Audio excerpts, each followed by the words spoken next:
भागवत गीता की दिव्यता से तो हम सब परिचित हैं, लेकिन क्या आप जानते हैं श्रीमद् भागवत गीता स्वयं नारायण की दिव्य वाणी है।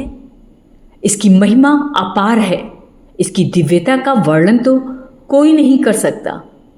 गीता सर्वशास्त्रमयी है। इसे सारे शास्त्रों का खजाना कहा जाता है। भागवत गीता को स्वयं नारायण ने अपने अंगों का हिस्सा बताया है। इस अनमोल ज्ञान की दिव्यता का एक दिव्य पहलू ये भी है, जिसका आज हम आपको एक ऐसा रहस्य बताते हैं जिसे श्री नारायण ने स्वयं माता लक्ष्मी को बताया है। तो इस कथा को ध्यान से सुने। एक समय पाताल लोक में शेषनाग की सैया पर श्री नारायण जी आंख बंद कर आनंद में मग्न थे। उस वक्त भगवान की चरण दबाते हुए माता लक्ष्मी ने पूछा, हे प्रभु, निद्रा और आलस्य तो उन पुरुष को व्यापता है जो जीव तामसी होते हैं। फिर आप तो तीनों गुणों से अतीत हो। आप तो वासुदेव हो। आप जो नेत्र बंद कर रहे हैं, इससे मुझे कुछ आश्चर्य हो रहा है। नारायण जी ने उत्तर देते हुए कहा, हे लक्ष्मी, मुझको निद्रा आलस्य नहीं व्यापता। ये गीता रूप शब्द रूप है, मेरा अवतार है। उसमें जो ज्ञान है उसका आकार और रूप है। इस गीता में ये अंग इस प्रकार हैं। 5 अध्याय मेरे मुख हैं, 10 अध्याय मेरी भुजा है, 16वां अध्याय मेरा हृदय और मन और मेरा उदर है, 17वां अध्याय मेरी जंघा है, 18वां अध्याय मेरी चरण है। गीता श्लोक ही मेरी नाड़ियाँ है और जो गीता के अक्षर हैं वो मेरा रोम रोम है। तो ऐसा मेरा शब्द रूपी जो गीता ज्ञान है, उसी के अर्थ में हृदय में विचार करता हूँ और मैं बहुत आनंद प्राप्त करता हूँ। तो लक्ष्मी जी बोली, हे श्री नारायण जी, जब श्री गीता जी का इतना ज्ञान है तो उसको सुनकर कोई जीव कृतार्थ भी हुआ है तो मुझे बताएं। तब श्री नारायण ने कहा, हे लक्ष्मी, गीता ज्ञान को सुनकर बहुत से जीव कृतार्थ हुए हैं, सो तुम श्रवण करो। फिर श्री नारायण ने कहा, हे लक्ष्मी, इस कथा को एकाग्रचित होकर सुनना और जब तक ये कथा समाप्त न हो कृपया मन को मत भटकाना। सो तुम श्रवण करो। एक व्यक्ति था जो चंडालों के कर्म करता था और तेल नमक का व्यापार करता था। उसने एक बकरी पाली। एक दिन वो बकरी चराने के लिए वन में गया और वृक्ष से पत्ते तोड़ने लगा। उसे एक सांप ने डस लिया, जिससे वो तुरंत मर गया। मरने के बाद उसने बहुत से नरक भोगे। फिर उसका जन्म बैल के रूप में हुआ। उस बैल को एक भिक्षुक ने खरीद लिया। वो भिक्षुक उस पर चढ़कर सारे दिन भिक्षा मांगता फिरता।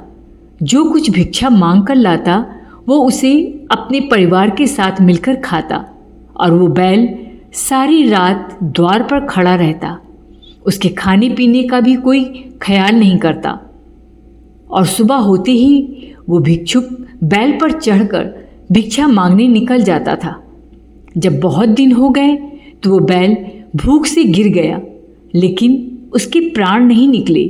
नगर के लोगों ने देखा तो उस बैल को कोई तीर्थ का फल देता, कोई व्रत का फल देता, तब भी उस बैल के प्राण नहीं छूटे। एक दिन एक गणिका आई। उसने लोगों से पूछा, ये कैसी भीड़ है? तो उन्होंने कहा, इस बैल के प्राण नहीं निकलते, अनेक पुण्यों का फल दे रहे हैं तो भी इसकी मुक्ति नहीं होती। तब गणिका ने कहा, मैंने जो भी कर्म किया है उसका फल मैंने इस बैल को दे दिया है। इतना कहते ही बैल की मुक्ति हो गई। तब बैल ने एक ब्राह्मण के घर में जन्म लिया। उसके पिता ने उसका नाम सुशर्मा रखा, उसे पढ़ाया लिखाया। उस विप्र को अपने पिछले जन्म की पूरी घटना याद थी।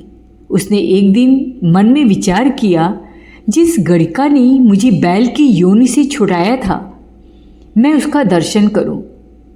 वो विप्र चलते चलते गणिका के घर गया और वहां पहुंचकर उसने पूछा, क्या आप मुझे पहचानती हैं?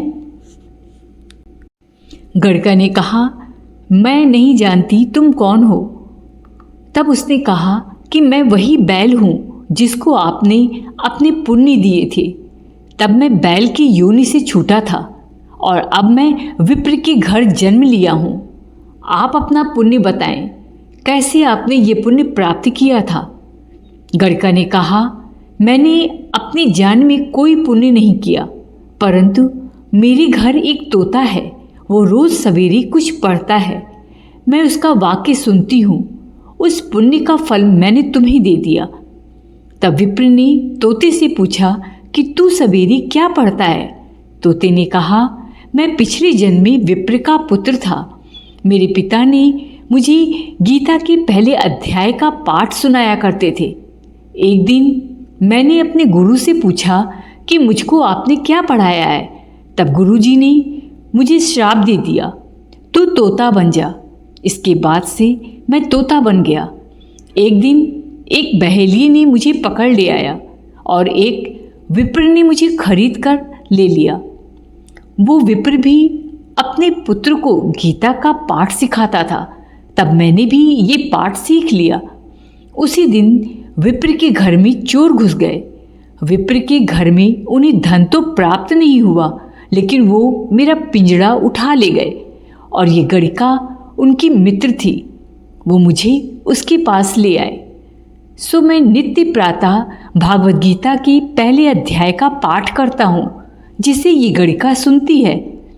इस गणिका को कुछ समझ में नहीं आता। जो मैं पढ़ता हूँ वही इस गणिका ने तेरे निमित्त दिया था। वो श्रीमद् भागवत गीता के पहले अध्याय का फल था। तब विप्र ने कहा, तोते तू भी विप्र है, मेरे आशीर्वाद से तेरा कल्याण हो। सो हे लक्ष्मी, विप्र के इतना कहते ही वो तोता भी मुक्ति को प्राप्त हो गया। तब से गणिका ने बुरे कर्म छोड़ दिए और भले कर्म ग्रहण किए और नित्य स्नान करके श्रीमद् भागवत गीता का पाठ करना शुरू कर दिया, जिससे उसकी भी मुक्ति हो गई।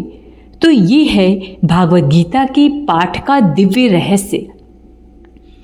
फिर मिलते हैं एक नई जानकारी के साथ।